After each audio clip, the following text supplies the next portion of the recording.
ఎలాంటి రోహి అని రాయబడుతుంది?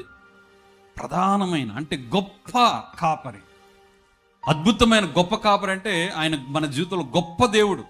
మీరు బాగా గమనించండి, వాక్యంలో రాయబడుతుంది కదా, ఆయన గొప్ప దేవుడు, గొప్ప కార్యములు చేసే దేవుడు, గొప్ప అద్భుతమైన కార్యాలు చేసే దేవుడు. మన జీవితంలో మన దేవుని యొక్క స్థితి ఎలాంటిదంటే, గొప్ప గొప్ప కార్యాలు ఆయన చేయగలిగించినట్టు దేవుడు. ఏ సమస్య అయినా, ఏ స్థితి అయినా, ఆ గొప్ప దేవుని యొద్దకు మనం రాగానే మన స్థితిగతులన్నీ దేవుడు మలుచునుగాక, మార్చునుగాక.